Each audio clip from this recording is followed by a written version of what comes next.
Good morning, everybody.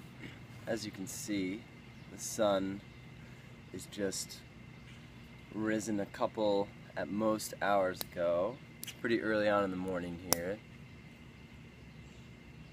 The birds are chirping, the grass is still dewy from the evening mist, and I've got my morning herbal tea. Trying to get off the caffeine for the time being, and we'll kind of hit on that at some point during this video. But I'd like to start, I haven't centered myself today. I haven't tapped into what intention I would like to make happen today in my life. An important part of my morning, and I encourage it to be an important part of your morning too, is just grounding, taking a few breaths, thinking about something you're grateful for, and then following that train of thought basically for as long as it goes, from one grateful thing to another. So here we go.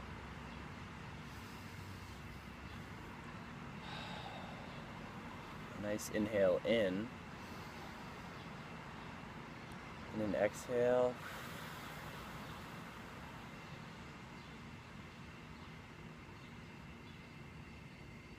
What comes to mind? Think of something you're grateful for. For me, it's the chirping birds. Focus on that and follow the good train of thought for a few breaths.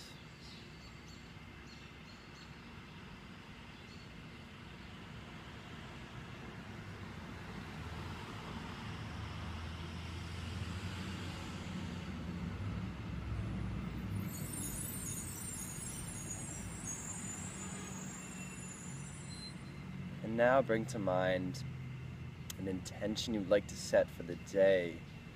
It could just be something like, I want to be present in the moment today. I want to worry less today. I want to live from an abundance consciousness as opposed to a scarcity consciousness today. I want to visit my friends today. I want to call my mom today. Repeat this 3 times to yourself.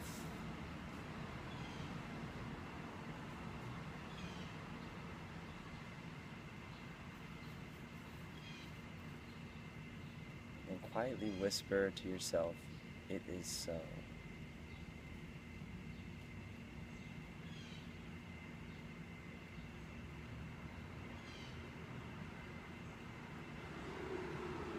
Now smile. Feel as that releases endorphins in your body and allows you to maybe even take a nice deep full breath that you haven't been able to yet, simply just by smiling.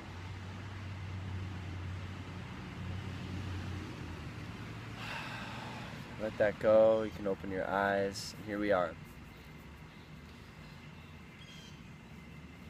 I do that most of the time right when I prop myself up for the first time out of bed. Today, I decided to come outside, do it with you, and make a video on a widespread health epidemic that's going on, not only in our country, but the world. And let me start out by telling you that I never met either of my grandfathers. In fact, my mom and dad hardly met them. They were only alive for a small portion of their lives. I think both died before both of my parents were even teenagers.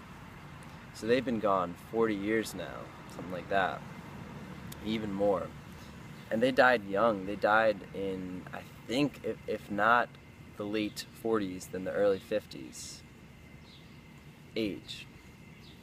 Late 40s, early 50s. And can you imagine today knowing that if you're my age, you're 25, you're only going to live that same amount of years?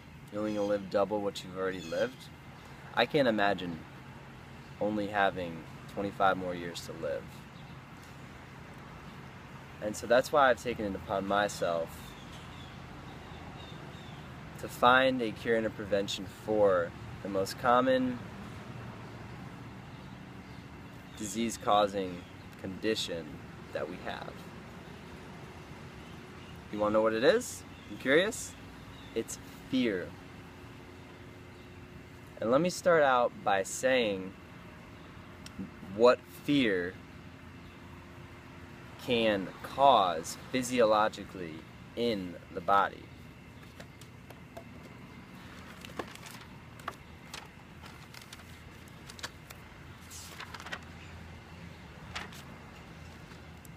So fear releases stress hormones into the body, cortisol. It creates a cascade reaction that actually damages cells.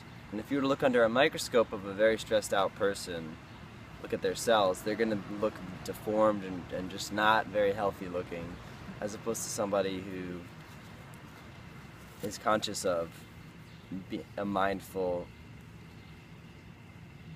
mindset in which they're mitigating their fear and worry. So those blood hormones, they come into the body, they're released, they increase blood sugar in the bloodstream. So a lot of people think that just eating sugar is going to increase your blood sugar. Well, your body actually is really good at absorbing and utilizing sugar because every cell in your body runs off glucose. It's when you combine this stress and fear-induced release of hormones like cortisol into the bloodstream, when you combine that with a sedentary lifestyle where you're not moving and using that blood sugar for energy, when you combine those things, this is what happens. And this is all off WebMD. So this is a site that a lot of people use for real good medical advice. So I hope that you find this as a good source of this information. If you were going to look up stress and fear and how they affect the body, that's where you probably would look. And that's why I looked there. And it's funny the order that this list is in. You'd think it'd be in the order of importance, but it's kind of just in alphabetical order. So here we go. This is what happens when you worry, which puts your body into a stress, fight or flight, automatic kind of get tight, release hormones into the blood, increase blood sugar because we're ready to fight in battle. This is what happens when you do that to your body. Difficulty swallowing, dizziness, dry mouth, fast heartbeat, fatigue, headaches, inability to concentrate, irritability, muscle aches, muscle tension, nausea, nervous energy. Pretty cool that WebMD has that on there, because I often say I pick up on people's energy and I get puzzled looks like, you know, what are you talking about? What's energy? It's simply just what you're putting off. You know, it's energy is what you put off, and that can really affect who you attract into your life, what you attract into your life, and what kind of things happen to you based off your energy that you're putting out. I like to say like energy attracts like energy. And really that's not my original thought, that's physics. Like energy attracts like energy. Shortness of breath, trembling, and twitching. And over time, if these things are not mitigated, they can lead to a suppressed immune system, digestive disorders, muscle tension, premature and coronary heart disease, and this is the big one for me, heart attack. Because both of my grandparents who I talked about, both of my grandfathers died prematurely of a heart attack. My dad says that his father died of stress. You know, and we only put ourselves in stressful situations when we're in a fear-based mentality. So that's my argument today, that fear always leads to stress, because that's how our body naturally assimilates information. It physiologically reacts to the external environment. So you've got to elevate your environments and your inputs to a level where you're not feeling all those symptoms of fear and stress, because those lead to very, very bad things. Heart attack. You know, and think about if you had your grandparents around, what would it be like if you didn't have them around growing up? And you know, think about how many relationships you're not going to have because of the years that are taken off your life by stress and fear. And So that might have just put you into fear mode. And so if thinking about fear and its real consequences puts you into fear mode, then that's all the evidence you need that you should start doing the following things, because all of them, these things are not hidden, they're not secret, they're not hard to come by. Things like meditation and yoga reduce stress response in the body and make you more present in the moment, and they make you more able to deal with situations that cause stress and fear. So prevention and you're addressing it from a preventative, and you're healing yourself of what's going on currently. So you're treating, you're healing, and you're preventing when you meditate, when you do yoga, when you do any mindful stress reducing activity. So other things you can do is have a diet, plant-based, a balanced diet. I would say a plant-based balanced diet.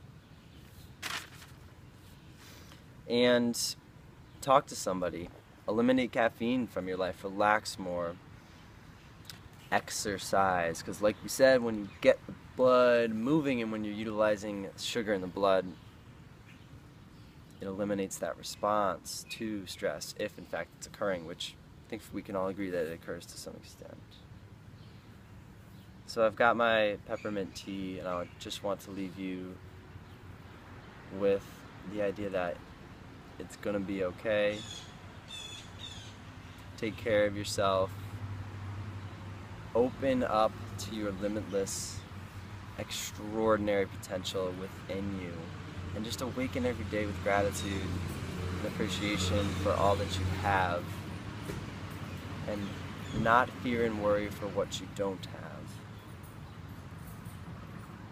And that, my friends, is the cup of tea that I have to offer you today. So cheers. You know I'll be back with more soon. Peace.